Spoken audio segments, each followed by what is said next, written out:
का इंटरनल मामला है और मुझको लगता है कि वो क्या करेंगे, कहाँ जाएंगे, मुझको नहीं लगता। नीतीश कुमार जैसा गंभीर आदमी कभी सोच के भी कल्पना भी नहीं कर सकता। अब रोपिएगा बबूल, खाइएगा खजूर। गांव घर में देखते होंगे सांड को एक खुला छूट दे दी जाती है चरने के लिए। सांड अपना है अपने तरीके से। अब जैसा उस पार्टी के नेता ने जिस तरीके के सांड को बनाया तो जाने, जस करनी तस भोगनी। किसको मारेंगे, किसको पीटेंगे वो जाने, कौन इस्तीफा देगा वो जाने, कौन रहेगा न जाने। ये उनका आपस का मामला है, उसमें मुझे मत पढ़ाइए।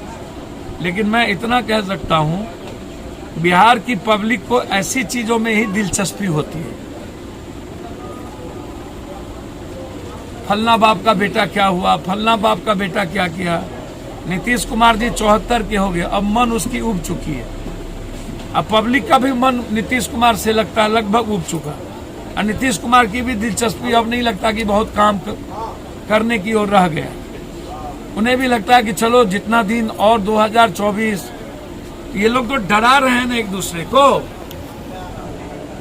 नीतीश कुमार कह रहा है बीजेपी में कोई यादव आ जाएगा तो तुम हम ही को रखो मान। नहीं समझे?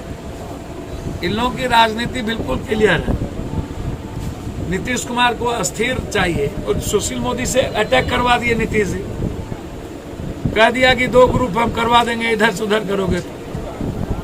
सिविल कोड का मामला जब उठा, नीतीश कुमार के पहले भी 370 पर विरोध किए थे, बीजेपी ने स्वीकार नहीं किया। विशेष राज का मांगा, विशेष पैकेज का मांगा, स्वीकार नहीं किया। अब लगता है कि ये मुद्दा भी यदि हमारे हाथ से चला गया तो उन्होंने सुशील मोदी का भी इस्तेमाल कर लिया और 4 साल के बाद आराम से एक दूसरे के मुंह में चूड़ा मुढ़ी भी हम लोग खा लिए। दही चूड़ा तो बिहार की नामी इसलिए थी कि दही मिठास था, चूड़ा रिश्ता था। अब तो दही में ना मिठास रही है ना चूड़ा में रिश्ता रहा। दही जहर हो गया, चूड़ा नफरत में फैल गई। तो पहले तो हम लोग दही चूड़ा खा करके लोगों से प्रेम करके दुनिया चलाते थे। अब तो जहर पैदा करके हम लोग परिवार समाज चलाने की बात। तेज प्रताप यादव नीतीश कुमार के साथ जाएंगे? भैया इस मुद्दे पर हमसे ना पूछिए। मैं बार बार कहता हूं कि नीतीश कुमार बहुत गंभीर पॉलिटिशियन है। ऐसा कोई काम नहीं करते हैं नीतीश कुमार। जो नीतीश कुमार जी के पास 2 ऑप्शन है।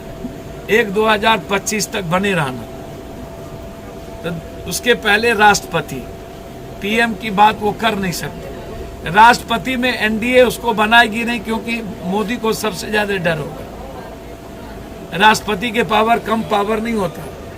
कल यदि कुछ दस्तखत कर दिया या लिख दिया मोदी के खिलाफ तब क्या होगा?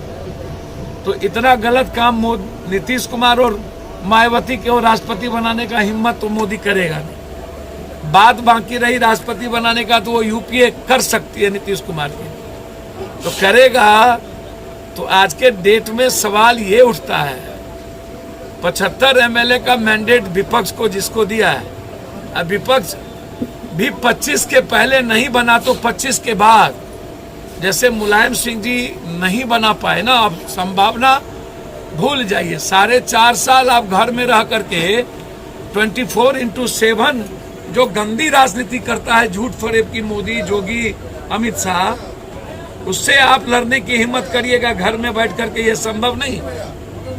तो 2025 के पहले लालू फैमिली, लालू यादव को सही सलामत रहेंगे तो वो चाहेगा कि हमारा परिवार मुख्यमंत्री हो जाए, क्योंकि 2025 के बाद हम रहे न रहे, ये संख्या आएगी कि नहीं आएगी कहना मुश्किल है। नीतीश जी को लगता है कि मैं राष्ट्रपति हो गया तो ठीक, नहीं तो 2025 ठीक कर लूं।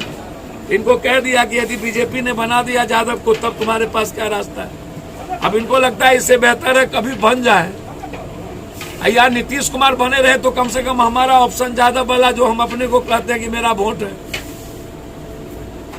नहीं समझे? तो नीतीश जी कोई कदम बिना सोचे समझे नहीं उठाते। इतना वो हल्के आदमी नहीं है कि इतने हल्के आदमी को जदयू में प्रवेश करा ले। बहुत गंभीर आदमी है। और नीतीश कुमार जैसा परिपक्व आदमी के साथ इतना गिरगिट के तरह रंग बदलने वाला व्यक्ति और जो परिवार के बीच भी अस्थिर नहीं रहता, वो क्या नीतीश कुमार चाहेंगे? जो डिसिप्लिन में रहने वाला व्यक्ति है अनडिसिप्लिन हो कभी आपने नीतीश कुमार की पार्टी में अनडिसिप्लिन लोगों को देखा? और जो देखा वो गए। तो इसको आप इतने हल्के में मत लीजिए। वो कंप्लीट कैलकुलेशन राजनीति करते हैं और उसको पता है कि हमको किसके साथ किसको कितना डरा के कितना झुका के रखना है, इसलिए उसकी चिंता मत करिए। ये लोग अपना घर संभालेंगे नहीं, उनको समझिए। और मैं ऐसा मानता हूं कि नीतीश कुमार जी की उम्र 74 हो गई। उम्र भी तो मैंने रखता है ना, और लगातार 18 साल जो एक पद पर रहेंगे, तो उसके बाद आदमी अस्थिर हो जाता है। आप किसी थानेदार को 5 साल या 4 साल रख दीजिए, वहां लगभग लोगों से रिश्ता हो जाएगा, तो फिर काम करने का रास्ता नहीं बचता। ट्रांसफरेबल जॉब इसलिए है कि 2 साल के बाद उसके किसी से रिश्ते नहीं हो। साउथ में जो 5 साल तक मुख्यमंत्री नहीं रह पाता है, उसके बाद चला जाता है, इसका मतलब है कि हम चेंज करना चाहते हैं, तो लोगों के भीतर डर होता है। 18 साल सीएम रहने के बाद आदमी तो समझिए कि चारों तरफ से बहुत सारे गलत अच्छे लोगों से घिर जाते हैं। तो नीतीश कुमार जी घिर तो गए, गलत पदाधिकारियों से भी घिरे हैं, कुछ गलत नेताओं से भी घिर चुके हैं, तो स्थिति तो अच्छी नहीं।